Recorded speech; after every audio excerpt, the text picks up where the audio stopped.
giving this respect. Thanks a lot to Ritu.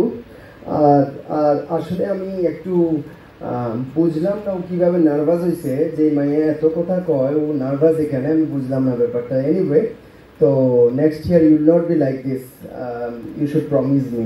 Okay, anyway, Ritu যেটা বলেছিল যে সুশান্তদা এখানে আপনি একটু কথা বলবেন কীভাবে সাকসেস পাওয়া যায় সব প্রতিকূলতাকে এড়িয়ে। তো এটা সবচেয়ে বড় এক্সাম্পল তো এখানেই বসে আছেন, ডাউন টু আর্থ দা দীপা কর্মকার। তো তবু যেহেতু আসলাম, যেহেতু আমার টার্গেট ছিল কথাগুলো বলা, so let's talk about how to get success in life. Okay, তো প্রথম হচ্ছে জীবনে একটা জিনিস যেটা madam Sanhita, doctor Sanhita, she was saying, তো আমি এই জিনিসটাকে একটা জিনিস বলি, এপিজে আব্দুল কালামের একটা কোট আছে, সেটা হচ্ছে dreams are not what we see in our sleep, isn't it? Dreams are the things that do not let us sleep. তো আমাদের ড্রিম এমন হওয়া কখনোই উচিত নয়, ড্রিমটা এমনই হওয়া উচিত যাতে করে আমাদের ঘুমই না আসে আর ওটার জন্য সারাদিন দীপার মতো খাটতে থাকি, ঠিক আছে? তাতে ড্রিম আসবে। আমি এখানে দীপাকে নিয়ে উদাহরণগুলো দেবো যাতে করে সামনাসামনি আপনারা বুঝতে পারেন যে কীভাবে সব কিছু হয়। সে এবার খেলার ফিল্ডে হোক, আর আমাদের পডকাস্টের ফিল্ডে হোক, আর এডুকেশনের ফিল্ডে হোক, whatever it is, if you want to get success you'd have to, forget many things and do a lot of hard works. Okay, তো নেক্সট যদি আমি বলি, একটা আমাদের হিন্দি মুভির ডায়লগ আছে, আমি সব কিছু কিছু কোট ডায়লগ দিয়ে বলছি so that it will be easier for us to relate. তো একটা ডায়লগ আছে, আই থিঙ্ক 3 Idiot মুভির ডায়লগ, কামিয়াবি কে পিছে মত ভাগো, কাবিল বানো, কামিয়াবি ছক মার কে পিছে আয়েগি, ইজন্ট ইট? তো জিনিসটাই এমন আমাদের লাইফে, আমি আমার স্টুডেন্টসদেরও বলি, সেই প্রাইভেট জবের জন্য হোক আর গভর্নমেন্ট জবের জন্য হোক, প্রথমে আমাদেরকে কাবিল হতে হবে, আর কাবিল হওয়ার জন্য রিয়েলি মেহনত করতে হবে। আর এছাড়া আমি মনে করি না অন্য কোনো উপায় আছে। কনসিস্টেন্টলি মেহনত করতে হবে, পারসিস্টেন্সি মেনটেন করে কন্টিনিউয়াসলি করে যেতে হবে, তবেই কিন্তু আমরা জীবনে সাকসেস পেতে পারবো, আদারওয়াইজ ইটস কমপ্লিটলি ইম্পসিবল। ওকে, আর আরেকটা খুব ইম্পর্টেন্ট কথা আমরা সবসময় বলি, সফলতা কবি একদিন মে নেই আতি, পর সফলতা একদিন জরুর আতি হ্যায়। তো ওটার জন্য ওই যে কনসিস্টেন্টলি আমাদেরকে করে যেতে হয়, লেগে থাকতে হয়, লাগতে একদিন অবশ্যই হয়ে যায়। আমরা যদি মাঝখানে হার মেনে যাই যে আরে ইয়ার এটা হয়ে গেল, ওই দীপার পডকাস্ট দেখছিলাম, সেখানে ও একদম ক্লিয়ারলি বলেছিল, একটা সমীশ থেকে আমরা একটা প্রশ্ন জিজ্ঞেস করেছিলাম, তো সেখানে ক্লিয়ারলি বলেছিল যে আমি তো অনেকবার হেরেছি, অনেকবার 4th হয়েছি, অনেকবার 5th হয়েছি, তারপর গিয়ে তো আপনারা দেখলেন যে আরে আমি অ্যাওয়ার্ড পেয়েছি। তার আগে তো ঠিক করে আমাকে কেউ জানতোই না, ত্রিপুরার কোন মেয়ে জানতোই না। আজকে আমরা বলি আরে ওর থ্রুতে আমাদেরকে জানে, তো এটা বিশাল বড় ব্যাপার। তো সেখানে আমাদেরকে কনসিস্টেন্সি মেনটেন করে কন্টিনিউয়াসলি করে যেতে হবে, তবেই কিন্তু জীবনে অনেক সেটব্যাক আসবে। এখন সেটব্যাকগুলোকে আমাদেরকে একটা জিনিস দিয়ে দেখতে হবে যে এখান থেকে যদি আমরা লার্নিং পেয়ে যাই তাহলে সেটা কিন্তু সেটব্যাক নয়। ওকে, আরেকটা খুব ইম্পর্টেন্ট জিনিস, সেটা হচ্ছে যে উইল পাওয়ার জীবনে না থাকলে আমরা কেউই কিছু করতে পারবো না, না ঋতু করতে পারবে, না আমি করতে পারবো, না এখানে কেউ কিছু করতে পারবে।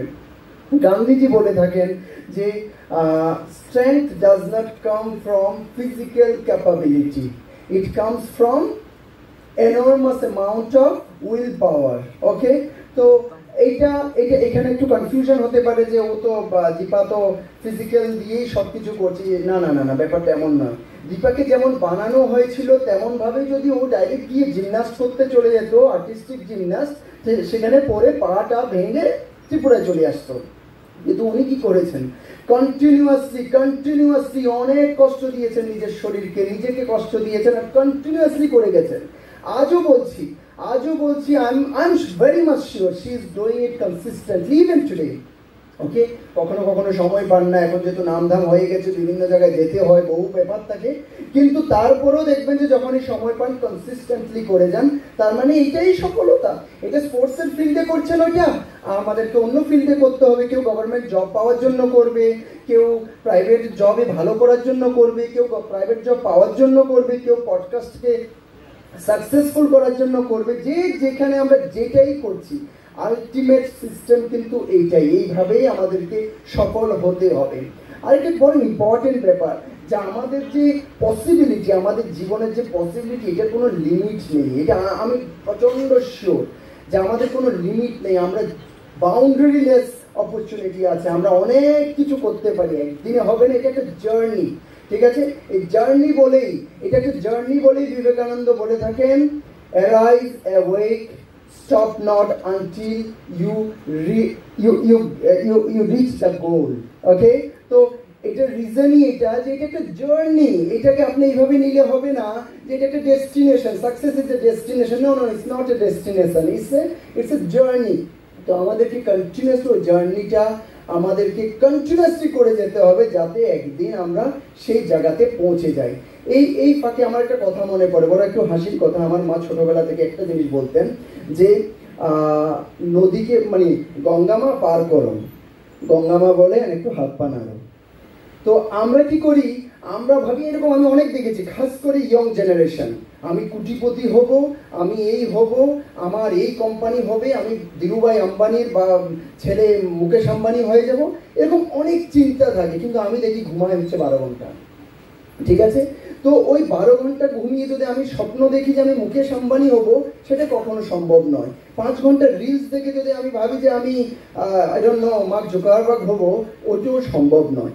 আমাদেরকে এই জিনিসগুলো কন্ট্রোল করতে হবে লাইফে, কন্ট্রোল করে কন্টিনিউয়াসলি ওয়ার্ক করে যেতে হবে, 100% সাকসেস আসবে। তো এইটাতেই আমি একটা রবি ঠাকুরের বড় একটা ইম্পর্টেন্ট কথা বলছি, you can't cross a sea merely just standing and staring at the water. You understand? বড় হাসি পাচ্ছে, কিন্তু বড় ইম্পর্টেন্ট কথা, আমি জলের দিকে দেখে সমুদ্র পার করতে পারবো না।